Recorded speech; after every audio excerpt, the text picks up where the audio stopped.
Hello and welcome. My name's Dave Brons and you're listening to the Bronscast, and this week's is episode 12 and it's called The Psychology of Creativity. And it was a huge privilege for me to go down to Lincoln University and interview Dr Roger Bretherton, who is a specialist in this brand new cutting edge field of positive psychology. I'm really excited for you guys to hear some of the really helpful hints he gives about the mindset you need to be creative and real practical tips to help you get going with your creativity.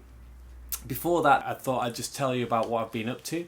The reason I haven't done a Bronscast for ages is because I've been really busy with my official bootleg. So basically I filmed a live video of my set and released it as a bootleg. It's super raw, super honest, no edits, no fixes, and I've finished it and we've shipped all the physical DVDs off, so the DVDs are all sold out, but you can still get a digital download of the video to view on your computers and mobile devices, and you can do that by just googling Bandcamp and Dave Brons and you'll find it on there. Anyway, with no further ado, I present to you the interview that we did with Roger.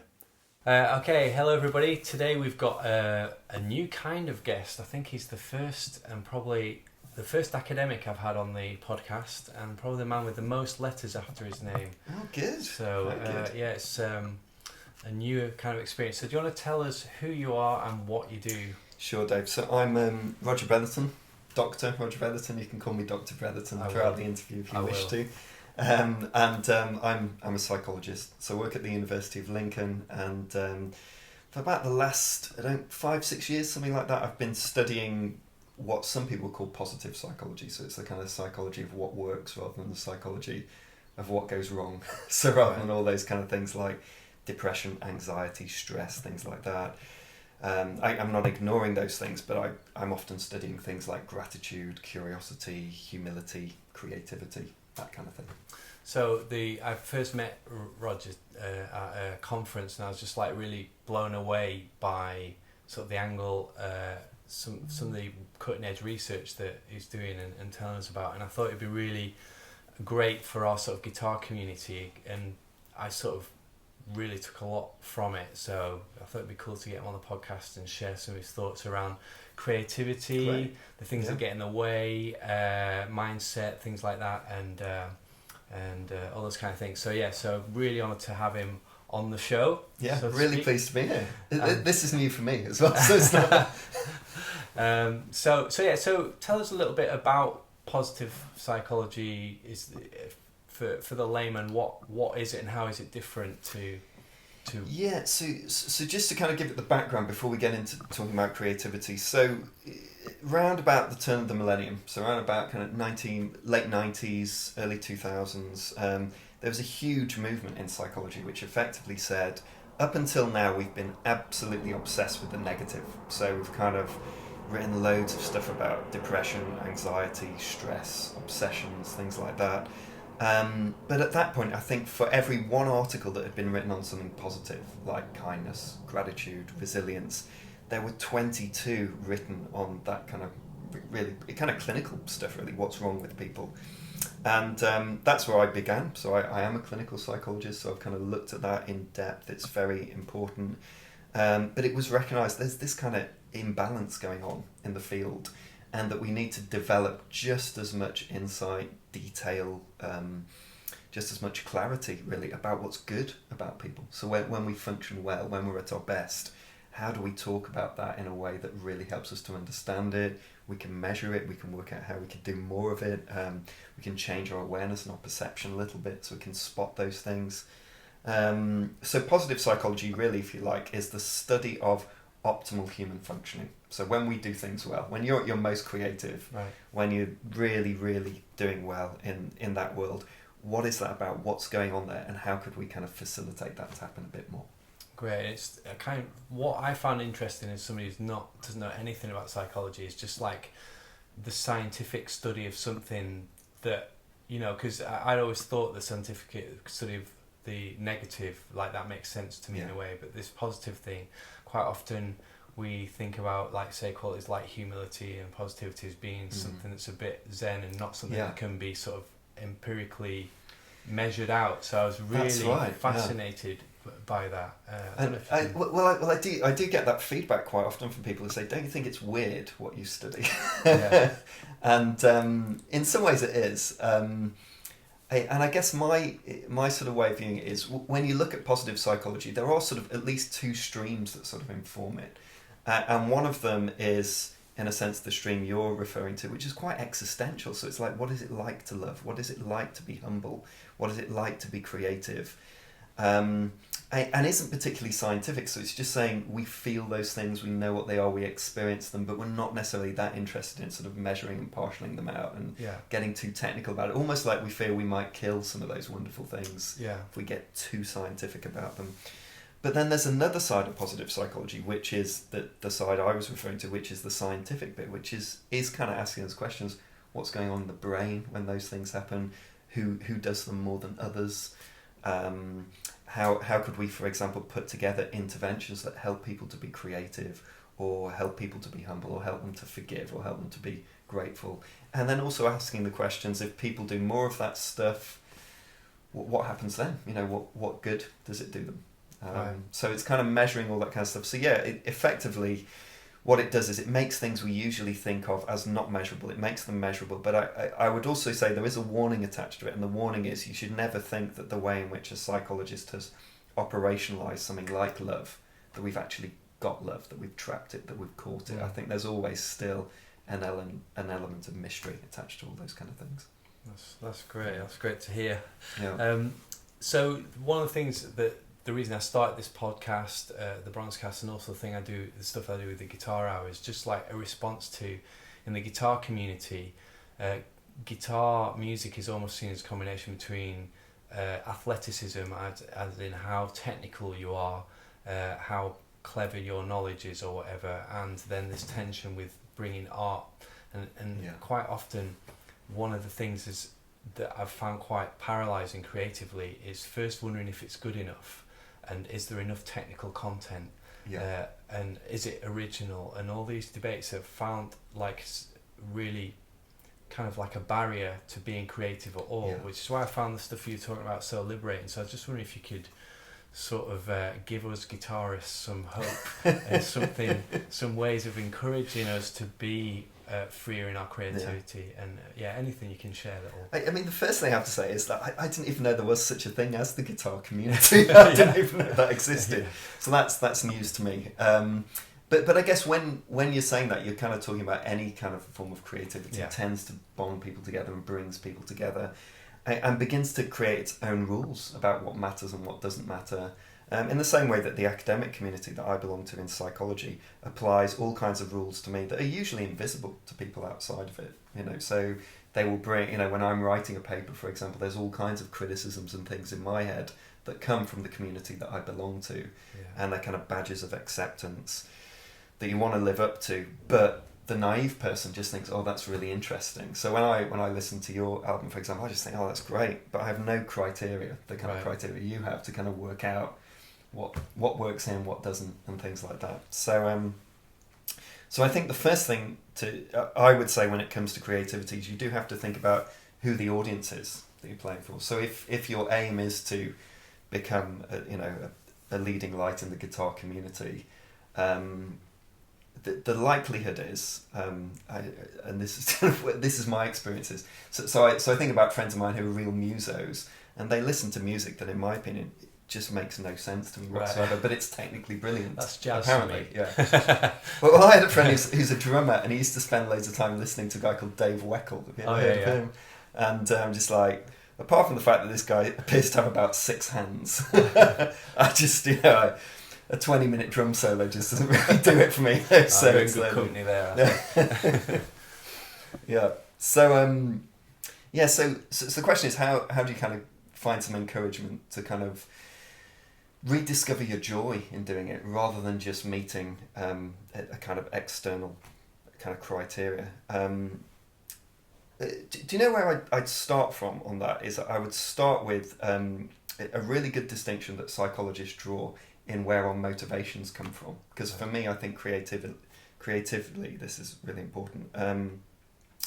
So some psychologists would draw a distinction. They would say that all our motives fall into basically one of two categories. So either you're intrinsically motivated, which means that you do something because you love it enormously and you get great reward just from doing the thing, or you're extrinsically motivated, which means that you're doing something because of the external reward you get. So it's money, or it's fame, or it's popularity, or it's status, those kind of things. What we know is that if we are intrinsically motivated to do something, we get the most satisfaction, most passion, most enjoyment, all that kind of thing out of it. But if we are extrinsically motivated, we generally end up devaluing the thing we're doing in and of itself. Okay. So if I just draw from another field, for example, you take a footballer like Wayne Rooney, and when he was 16, turning up to the football pitch on his BMX, and you saw him play, and you know this is a guy who's got appetite, he loves the game, he just enjoys being in it, that's what he loves to do. And then 10, 15 years later, he's, you know, got the cars and the supermodel wife and the money and all that kind of thing, and you can just tell that somehow all those kind of extrinsic rewards that have built up over time have sort of deprived him of the intrinsic reward. So the first thing I would say, if you want to keep something rewarding, you want to keep it fresh, you have to really be aware of the way in which extrinsic rewards tend to eat up our intrinsic love of doing what we do. So the closer you can get to getting to, why did I first enjoy the guitar? Why did I first think I was good at it? What was it I was doing in my bedroom that I really enjoyed? And the more of that initial purpose you can recapture, no matter how, you know, clearly you can add lots of technical excellence on top of that, but it's kind of starting from that point really, which is how can I recapture the fact that I just absolutely love playing the guitar? And is there any, that's really interesting, because that would mean that you don't necessarily have to be successful even. And is there any questions you could suggest that one could ask oneself to try and work that out in terms of like what it is you value? So I guess the way I would do it is I think about it in terms of ask yourself the question, when do I just enjoy this the most? So when does it feel like I'm not just performing, or I'm not just really dealing with the technical side of it, which is great, but when do I get into a state of flow? So think about those moments where time seems to stand still or race really fast. You're completely absorbed in it. You're totally engaged. Those are the moments that really give you just a little sign of this is the kind of experience. And I guess that really changes as well as you go through. I'm thinking creatively for myself, there was a stage where I was addicted to practicing, where I used to go home and practice 10 hours and really, and those kind of things have changed. But I think now, I could say the things that I enjoy the most are definitely composing and performing, not so much practicing. So I don't do much of that. So that's really interesting to hear. Yeah, and it kind of also comes on to some of the kind of techniques that have been talked about around creativity as well. So have you ever heard of the Disney creativity strategy? No. Have I ever told you? So allegedly this is how Walt Disney did creativity, in the sense that he would say that really creativity, from the point of initiating it right through to how you release it into the public, really consists of 3 ingredients, and if you mix them up you get really stuck, basically. So you'd say the first bit is the pure creative artistic delight that has enormous playfulness, it has humour, it has lightness of touch, and it's just like, what the hell, let's try this and try that and see where this goes. And it's non-judgmental in the sense of, so for me, I mean, my main creativity is writing, and quite often my favourite way of doing that piece will be to shut myself in a room somewhere, imagine that I'm only writing for myself, and then just write away and see what comes of it. So I'm ignoring any kind of possible critique that other people could bring of it. Then he would say the second thing would be the critical phase, or the editing phase, which is the bit where you get rid of the crap, really, and you go, that's all right, but it's not as good as I want it to be. That's the bit where your perfectionism can come in. And then the third phase, he would say, would be the reality phase, which is basically polishing something up. So I guess here we're probably talking about what might happen in post-production or things like that. It's about like, how do I turn this into something that's neat enough to actually see a public audience now? And he would say, and other people who've picked up that kind of approach to things since then, say when we get blocked is when we mix up two of those things. So we're trying to create and edit ourselves simultaneously, or we're going from the kind of initiative phase and we're already thinking about what other people out there are listening so to interesting. might think of it. It's so interesting, and I'm hearing it because I'm working on my second album now, and Yeah. one of the things I find really hard is I get stuck because I think I'm mixing those first two phases up, where rather than being free and creating whatever I want to create, I'm thinking this has to fit within the context of the body of work of the album, and then you work away and then keep coming back to it, and it's still not right, and getting super mad with it, just thinking, what is wrong? Why can't I solve this puzzle? And for me, that sometimes keeps me awake at night. If I've been working it during the day, I can hear the melodies and the chords bouncing around my brain, and then I wake up and think, I think I've solved it. Go down, you know. No, so that's really, I mean, right, just from that straight away, I think maybe what I need to do go home is just write just a ton of music and then edit further down the line. So that's already super do you useful. remember that study I talked about at the event that you came to, where I was talking about the art class that they divided into? Do you remember me telling us? Tell me about it again. So study done in the States a few years back, where they divided an art class into, so basically kids, young people, and they tell one side of the class, basically, just produce as much stuff as you possibly can. Don't think about how good it is. Basically, in the next 2 hours, you've just got to churn out as much content as is possible. Yeah. And then the other half of the class, they say, and your job in the next 2 hours is only to produce the best work you possibly can. And I've already sort of predicted the outcome of the study, which is basically that the side who were just like, just do any old crap and produce as much of it as you can, came out with the better work. There was plenty of stuff they didn't want, but there was plenty of stuff that was really good. And the more perfectionistic group struggled to get anywhere. Perfectionism is real. I mean, I have quite strong perfectionist tendencies, so it is a killer, really. Killer of creativity. Well, the thing is that perfectionism is brilliant if you're doing editing or post-production. So if you're in that bit, you want to be perfectionistic. You want to think, now that I've got this product, how do I tweak it to make it the best it can possibly be? That's absolutely right to do it that phase. But it's got no place in that early phase, which really should have playfulness, and it should also be marked by quite a bit of hope. So like if you really get yourself into a good creative thing, you probably start off with something quite basic, and then you get a bit hopeful and think, where else could this go? What else could I do with this now? Whereas if you bring perfectionism, you go, oh, that's basic, shelve that. And you don't go anywhere with it. You just kill it before it's even been born, you know. And so it's trying to get yourself in that sort of very hopeful, playful. I'm using the word playful a lot because I think creativity does have a sense of play and experiment and curiosity about it. And that's what makes it fun, and that's what makes it addictive. That's what makes us go back to and go, I really like that, let's try that again. The other thing that often strikes me about creativity, which you've sort of alluded to as well, is that it's a non-linear activity as well. So there are days when it's so easy and you think you're a total genius and you can just write this kind of stuff forever, and then there's other days when you barely get anything out at all, and that's just the process. So I think the other thing is to sort of kind of decouple your identity from what you're creating. So if you have a day where you barely get anything done, and then another day where it just pours out of you, that's the sort of mystery of creativity. That's the gamble of it, in terms of some days it really works out and other days it doesn't. That's something I find really tough as well, but what I do is I'm really disciplined in always trying to do something. Like, I don't wait for inspiration to strike, because sometimes you can really plough away and you kind of almost dig something out of the ground, where you're like doing archaeology, where you're brushing away and suddenly something, and then other times it's just like low-hanging fruit. But like, I don't know if that's a thing that's been studied, but basically I'm quite regular. I found that I need to do it often rather than wait. 'Cause if I wait, it might never. I feel like it might never happen. You know? Well, that's right, and that's what the psychology would say. It would say that, you know, if you turn up and you decide. So, for example, there are novelists, famous novelists like Anthony Trollope, for example. So, writing is my field of creativity, which is why I always talk about that. Is who literally he would write, I think, between 5 a.m. and 7 a.m. every morning.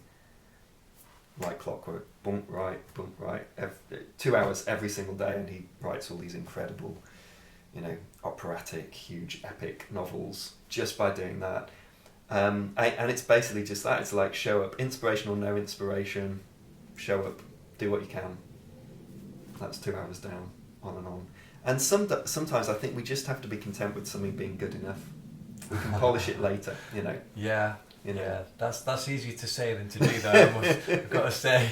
Yeah, but that's why I would really talk about separating those things. So that's why that kind of idea of the initial creative spell is really important, because at that point things are allowed to be good enough.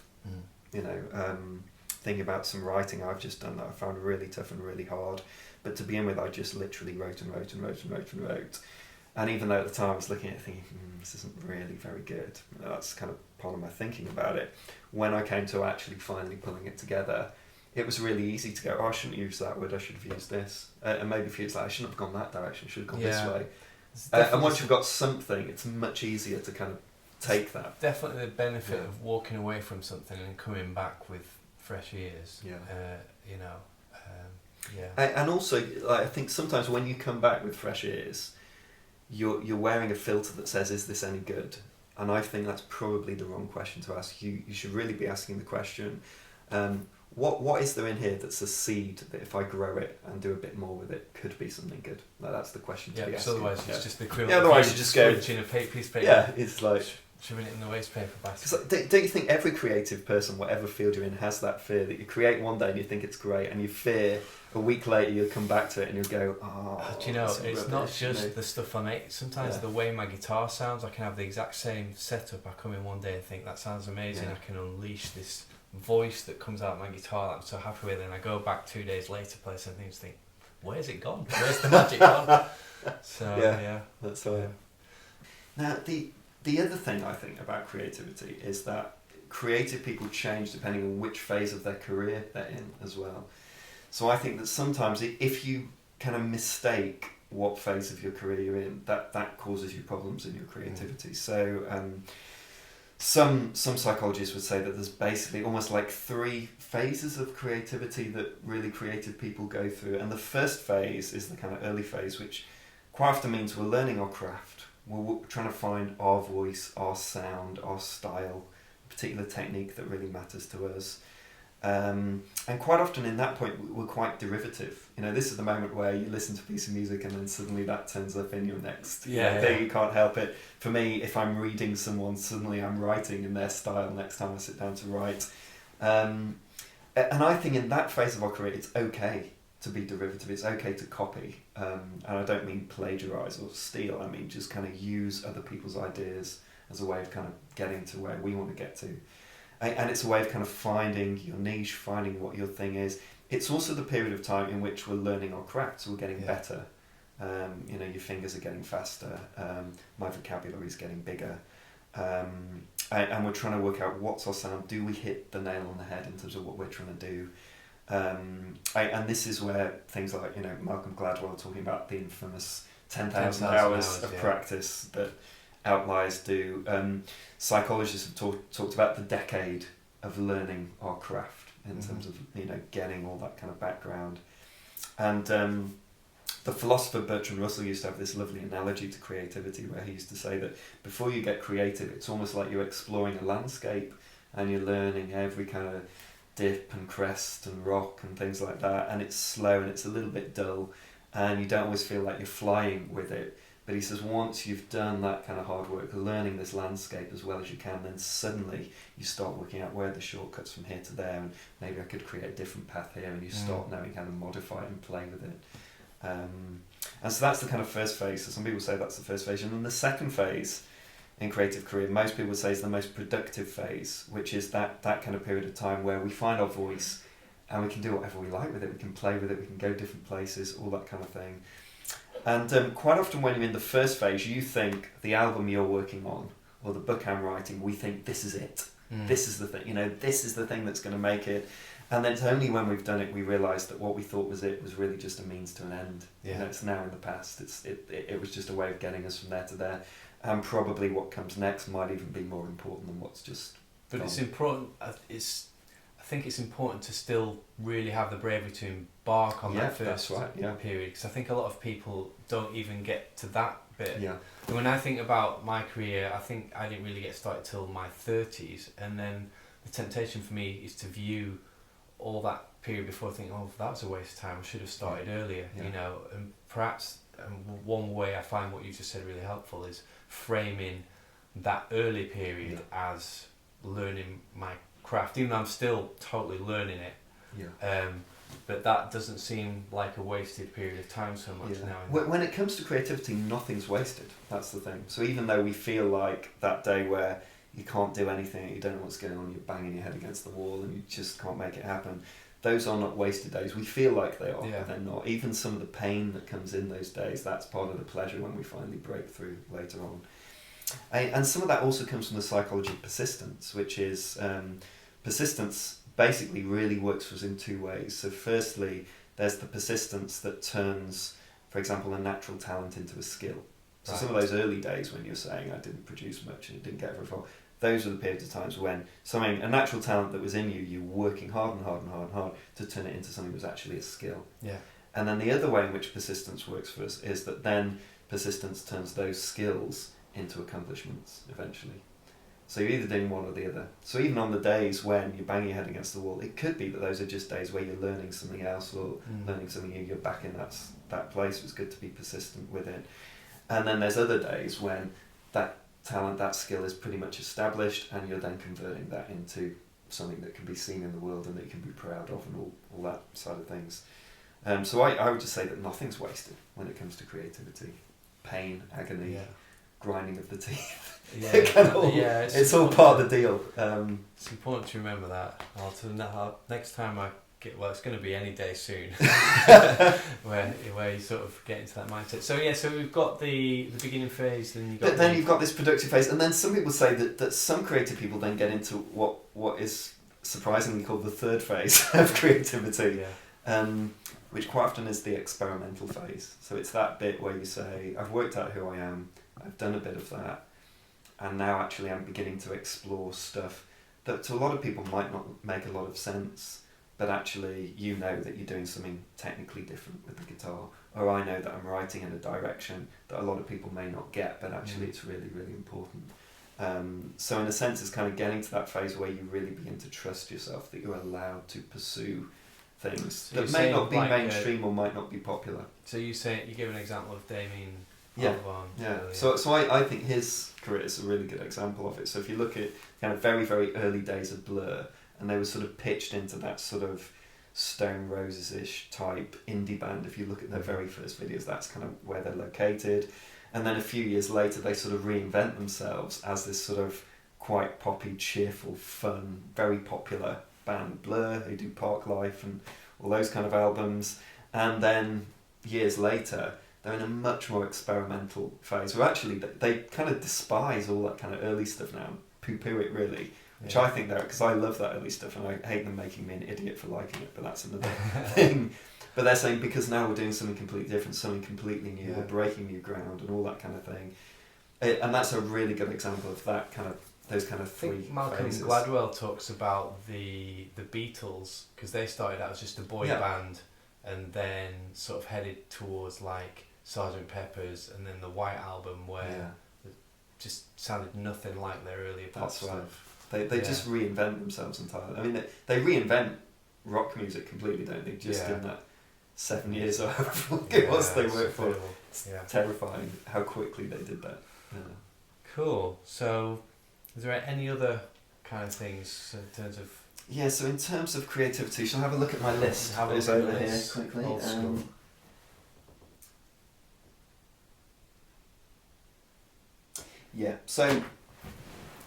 So probably the other thing just to throw in as well is that Alfred Adler, famous psychologist, used to talk about what he called the courage of imperfection. And he says that all creativity requires the courage of imperfection.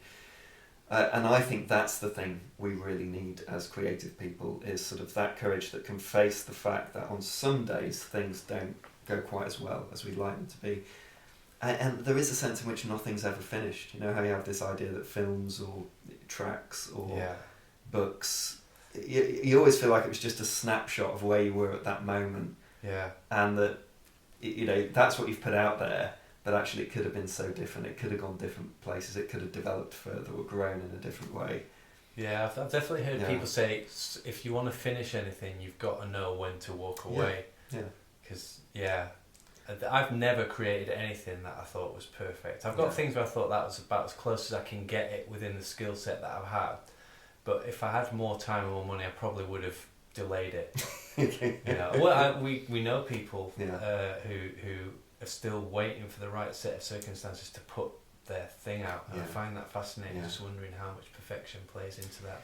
And it's a dilemma as well, isn't it? And I think you kind of just have to know. So there's one level where things do have to be up to a certain standard in order for you to put them out there, but then there's another level where that becomes overused. So from a strength psychology perspective, we'd be talking about appreciation of excellence and beauty, which if you underuse it, you put crap out there that you shouldn't be proud of. I know people who've released CDs with them singing out of tune on it and things like that, and you're like, dude, you really should have worked a bit harder on this, But then equally, if you go too far, you become really snobby.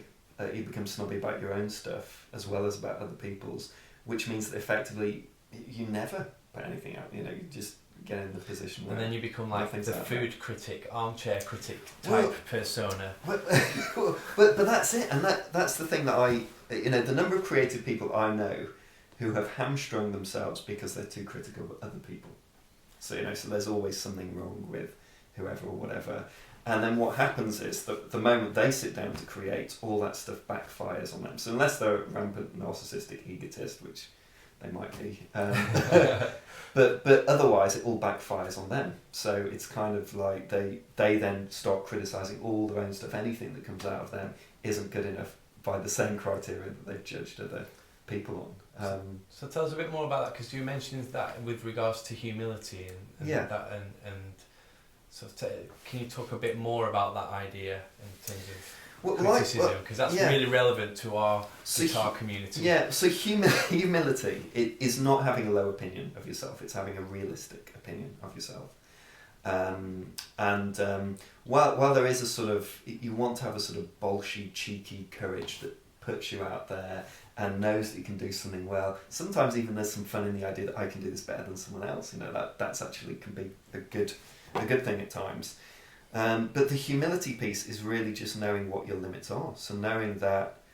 So I don't know if this ever. So one of the things that happens to me in creativity is I agonise over writing stuff, shout at my kids, go into a mood with my wife, hide in a corner because I'm so fed up with it not going anywhere, and then having done it I suddenly scribble that and imagine that it was really easy and that great product that finally came up, I did that, there you go. And then the next time I come back to create, I'm back in that agony again thinking, why can't I do it, where did all that creativity go, and kind of forgetting this is exactly what you went through last time you did this.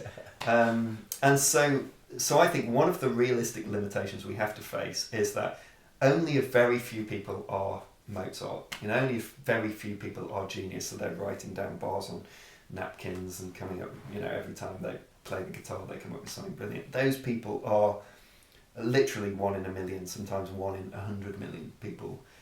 But for the most of the rest of us, as kind of ordinary Joes who nevertheless can come up with some pretty good stuff if we put our minds to it, creativity is hard work, it really is. And so that's the humble piece, is really saying, I want to come up with something good, but the process of getting there can be hard work, it can be painful, it can be difficult, and that's just it. That's the way it works. And I think that's the humility piece, is recognising that it's not effortless. So Leonard Cohen, before he died, wrote a brilliant article about the hard work of creativity and how hard, every day, he's a really, really hard worker, and every day he worked on his lyrics, his tunes, all that kind of thing, his melodies, and but was just honest enough to admit this is really tough, and it doesn't look like the hard work you'd do down a coal mine or that a window cleaner would do. Where if you put the input in, there's going to be a result. Input equals output, you can see that. Whereas creativity is that odd thing where sometimes you get a massive output with very little input, and other days you put everything in there and hardly anything dribbles out the other end. That is really hard to understand, but really useful to hear in terms of like the time I invest sometimes, and you look back and just think, man, I've been working solid on this out, I feel like I've got nothing to show for it. And then that kind of criticism that a lot of musicians get, like about it's not like a proper job. And it's kind of helpful to think, in many ways, it isn't like a proper job. Well, but the reason I use the example of the window cleaner, because it's our window cleaner here who takes the piss out of me for my job. So he'll come around and I'll be in my pyjamas typing away on a laptop or something, and he'll be like, "Busy today, are you?" And I'll be like, "Yeah, actually, I've got to do 20,000 words by the end of next week," and he'll laugh, and it's got that. And the difference is, and there's some days where I kind of think, oh, it'd be nice to have a job where I could see what I'd done by the end of the day. But another way of thinking about creativity that responds to this is, some people would say that creativity is almost like childbirth, in terms of you have the kind of the gestation period, and then the birth period, and then the upbringing period, sometimes the reason we can't bring the thing to birth is because we haven't allowed it to gestate long enough. So I think you referred to this as the tricky second album issue, isn't it? Where you put everything, all the inspiration you've had for the last decade goes into one album. Yeah. And then 18 months later, you're supposed to produce another one. And you may not have actually imbibed and taken in enough kind of stuff to be able to be ready to produce that next piece yet. And so many people refer to that. And I think I gave you the example of that. There was one, I think it was a concerto that Brons wrote at one point, where I think he, the typesetting of it took longer than the writing of it, because he gestated it for years, just kind of been holding on to it, and then suddenly, boom, it all just came out. And so one of the tips, that means if you have those moments of block, it's worth asking the question, where do I need to go? What would inspire me? Yeah. For example, Tolstoy, when he got stuck writing novels, he'd read Dickens for a bit. Yeah. And that's it's kind interesting. of like... I mean, one thing I've started getting into recently is some more kind of advanced orchestration techniques, which probably will be kind of hard to adapt for my audience, because quite out there, but it's been really inspirational for me to look at it. And also I'm always feeling this panic, like I really want to explore this and get some of it into this current album, and trying to figure out whether I need to leave that, just keep studying it, leave it for the album after that, or crunch on it now because I'm so sort of hungry to get stuck into it. And then that frustration of like, well, man, really I need to get another album out, and sort of balancing all that, those tensions of having to keep delivering a product to keep building a fan base to keep paying the bills, and also wanting to invest something that feels more like that thing you're talking about, the second period, something that feels more truly me, or more like the sound I hear in my head. So that's an interesting another question to ask yourself is as well, what time of year are you most creative as well? So that's the other thing. So I find some artists and musicians will tell me that, for example, they're wonderfully creative in the autumn, and they'd much rather be editing and producing in the spring, for example. This is my time of year, spring. So this is spring, and then I want to be usually closing out product stuff in autumn. Okay. So my cycle is really tailored towards releasing stuff near Christmas, which has a financial benefit as well. Well, this is Christmas. But also, the other question is how many cycles of that do you need to produce an album? So it could actually be that you need several cycles of that to actually have enough content for an album. I really give myself a hard time over the second album not actually being out yet. Because I look back now, I've just put a live DVD out, and that was almost a way of putting something out to have something out, because I felt that really I wanted to be releasing my second album by now, but almost like this thing you're talking about of thinking that I just can't put something that isn't as good as the first one. So that's a perfectionism thing, but also where I feel like I've got more to learn and say compositionally that I don't have the skills to do, so I'm learning, and I want the next album to be more adventurous than the first one and bigger in scope. So it's almost... So I take a lot of comfort in what you've been saying today, and saying, look, maybe I should give myself a bit more time, not in a procrastination way, but to draw in that inspiration and put more of that in. Do you know the analogy I often use for the kind of best way of doing creativity is, you know, when you talk to runners or you talk to cyclists, and they will always say you should be running or cycling at high cadence, which means kind of you might be going quite quickly, your legs are going quite quick, but it's fairly effortless, so you're kind of taking small steps, and that's kind of my ideal view of creating. We do have those moments where you just have to squeeze something out as hard as you can. It's just hard work, but the ideal is that you're doing little bits of it all the time. and that those little bits eventually add up to something that looks really, really impressive, actually. But none of the little individual bits may be that in and of itself. So rather than aiming at that, we kind of aim at this and this and this and do this. something and this. every day to get you a bit closer to the goal. That's the way I would view it. And then if you have a day when things are tough, what else could you be doing that would still contribute to it? So is there something else you should be listening to? Something else you should be reading? Is this the moment to think about what concept you might have on the cover of the Yeah, I mean, sometimes like taking time to just listen to music feels like a huge luxury, but really, as a musician, I should be doing so much more of that. I guess it's the same for you with reading. You think, oh, reading is a bit of a luxury, and I should be actually writing something. Yeah. So perhaps we should just sort of head towards a close, maybe talking a bit about settings. You mentioned something. Yeah. Like that. Well, so the other thing so there's this guy called Csikszentmihalyi Mihaly, which is a great name. He's a Hungarian psychologist. He did this great piece of research where he basically interviewed over 200 creative people from lots of different fields, artistry, music, science, etc. And he looks at what is it that allows you to be creative, what do you do? And one of many, many things that come out of that, but one of the things that comes out is he says creative people often will they'll have a particular setting that really works for them to be creative. So for some people, they go to a cabin in the woods or in the mountains and they look at the scenery and that's what helps them. I actually find, weirdly for me, and sometimes I find this a bit embarrassing, I'm most creative when I'm just in bed. So I'm in bed with my laptop on my lap.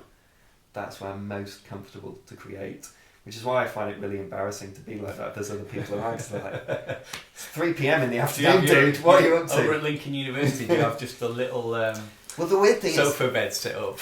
But that's the thing is, so it means that if I'm in that creative phase, so that early bit of trying to create something, can't do it at the university. It's just the last place I can possibly be. You can understand if you're Oxford at Cambridge or somewhere like that, you have all this beautiful settings around you, probably really works. I feel like you might be dissing Lincoln University. I'm not dissing Lincoln at all. It's a wonderful place to work. I hope to be there for many years to come.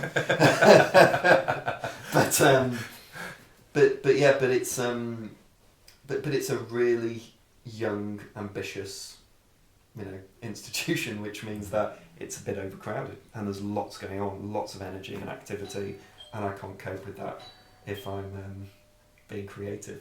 Cool. Do we need to get someone at the door? I love it. That'll be our housekeeper, probably, our cleaner. Cool. Yeah. So, do we need to do that bit again? No, that'll be okay. Keep it in. Safe. It's a bit of the comedy. Yeah. Good stuff. That's really cool. So, find a space to be creative in is your top. So again, asking yourself, where do I most feel comfortable? Yeah. So if I was gonna, so we're thinking about those three things. So firstly, separate out criticism and editing from creativity. And then when you're being creative, that's the place to be playful, to be curious, to be hopeful. Provided, of course, you've put in place all the kind of stuff you need to create that in the first place. And I would say, just work out where's the best setting and the best place that allows you to be creative, even if that seems a bit unusual. Great. Yeah.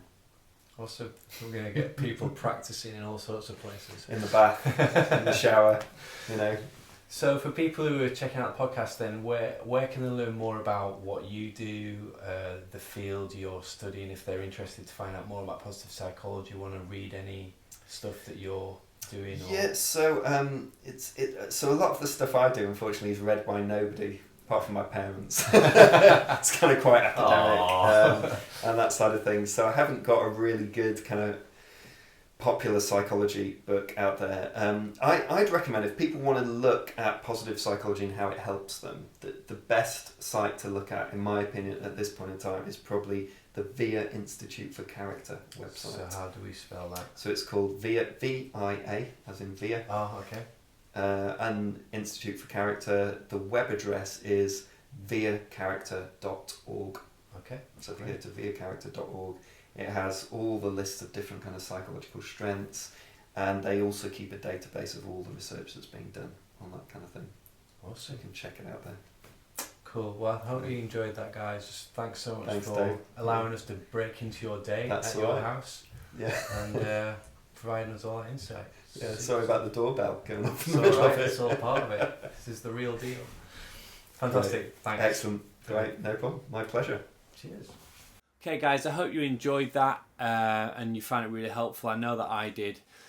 Please check out my Facebook page, Dave Brons Music on Facebook, and also you can sign up to my email at my website at davebrons.com, and you get 2 free tracks off my album as well. So thanks for all your support guys, and I'll see you on the next Bronscast.